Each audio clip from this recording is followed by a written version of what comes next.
BJP सांसद बांसुरी स्वराज ने आज करोल बाग पहुंचकर बीकानेर चौक पर संकल्प यात्रा के तहत लोगों को पर्चे बांटे। उन्होंने लोगों से बीजेपी को इस बार विधानसभा चुनाव में वोट देने की अपील भी की। इस मौके पर मीडिया से बात करते हुए बांसुरी स्वराज ने आम आदमी पार्टी पर तीखा हमला बोला। उन्होंने कहा कि दिल्ली में लोगों का आज जीना दूभर हो गया है, ना साफ पानी है, ना हवा है और ना ही रोजगार। ऐसे में उन्होंने भाजपा को वोट देने की अपील जनता से की। बांसुरी स्वराज ने इस मौके पर संसद में हुए बीजेपी के सांसदों के साथ दुर्व्यवहार और अंबेडकर के मुद्दे पर बोलते हुए कहा कि वे लोग आज इस मामले को तूल दे रहे हैं, जिन्होंने कभी किसी दलित को ना तो राज्य में ना तो मंत्री ही बनाया और ना ही अपनी पार्टी में किसी बड़ी पोस्ट उन्होंने दी है। आज मैं करोल बाग विधानसभा पहुंची हूं। भाजपा एक बहुत ही लोकतांत्रिक पार्टी है और डेमोक्रेटिक वैल्यूज की रिस्पेक्ट रखते हुए हम दिल्ली की जनता के बीच में पहुंचे हैं। यहाँ पे जैसा आप जानते हैं, इस वीडियो वैन के तहत एक वीडियो चलाई जा रही है जहां पर आम आदमी पार्टी के कुशासन का जो सच है वो उजागर करा जा रहा है। करोल बाग की आम जनता के बीच में, व्यापारियों के बीच में, माताओं बहनों और युवकों के बीच में जाकर हम लोग ये पत्रक दे रहे हैं और सुझाव ले रहे हैं ताकि बहुत ही लोकतांत्रिक तरीके से हमारा संकल्प पत्र बन सके।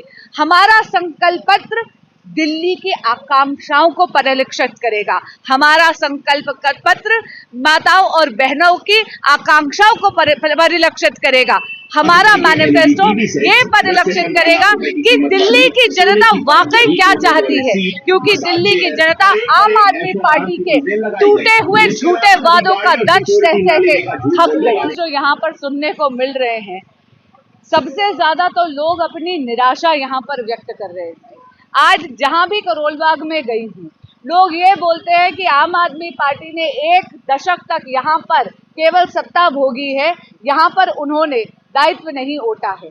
माताएं और बहनें बोलती हैं कि पानी की बहुत ज्यादा दिक्कत है। मुफ्त पानी का झांसा जरूर दिया था, लेकिन यहाँ पर पानी जो आता है, पहले तो आता ही नहीं है, जब आता है तो कंटैमिनेट होकर आता है सीवर के उसमें। भाजपा के राज्य में हम सुनिश्चित करेंगे साफ हवा, साफ पानी, बढ़िया सड़कें। काफी लोग यहाँ पर जो व्यापारी हैं वो बताते हैं कि सड़कों की कितनी ज्यादा खस्ता हालत है, या तो खड्डों में सड़कें हैं। केजरीवाल जी तो लंदन और पेरिस के दावे दे करते थे। मैं पूछना चाहती हूँ, क्या उनके 1 दशक के राज में दिल्ली बन गई वर्ल्ड क्लास सिटी? ये है उनका लंदन और पेरिस का मॉडल, जहाँ पर सांसों में तो जहर घुला है और खड्डों में सड़कें मिल रही हैं। पीने को पानी नहीं है, जो पानी आ रहा है वो सीवर में मिक्स होकर आ रहा है। और अभी भी केजरीवाल जी का झूठ नहीं रुका है, अभी भी रोज कोई नई योजना वो घोषित कर देते हैं चुनावी जुमलों के तौर पे।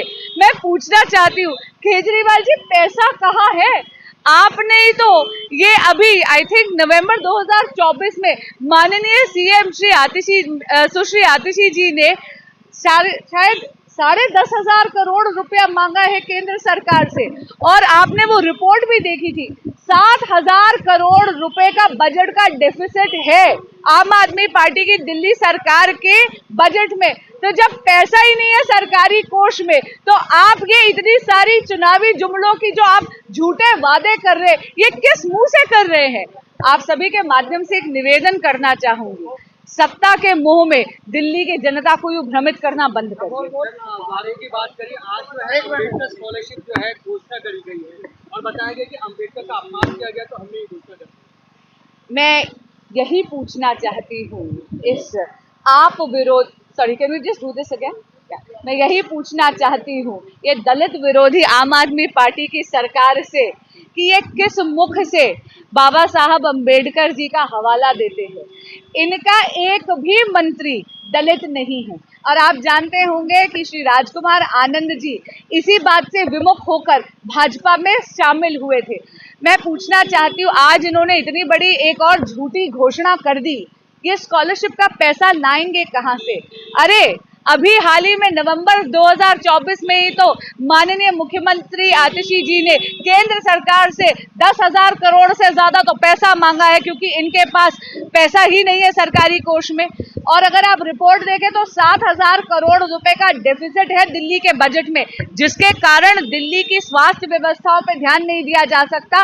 दिल्ली में कोर्ट के परिसर ठीक नहीं करे जा सकते, किसी प्रकार के अस्पताल के इंफ्रास्ट्रक्चर में कंट्रीब्यूशन नहीं हो सकती। यहाँ तक कि दिल्ली के नालों की सफाई तक इसलिए नहीं करी क्योंकि इनके पास पैसे नहीं है। क्या जनता को ये झूठी रेवड़ी का झांसा देना और चुनावी जुमला करना, क्या यही है नीति आम आदमी पार्टी की? मैं इनसे पूछना चाहती हूँ, अरे कब तक आपके राजनीतिक स्वार्थ के चलते दिल्ली झूठे और टूटे हुए वादों का दंश सहती रहेगी? उन्होंने आम आदमी पार्टी पर भी इस मौके पर जमकर निशाना साधा। उन्होंने कहा कि आम आदमी पार्टी ने भी अपने इकलौते दलित नेता राजकुमार आनंद को किस तरह से पार्टी से निकाला, वह सबने देखा। राजकुमार आनंद ने परेशान होकर पार्टी छोड़ी। दिल्ली से इंडिया वन टीवी के लिए ब्यूरो रिपोर्ट।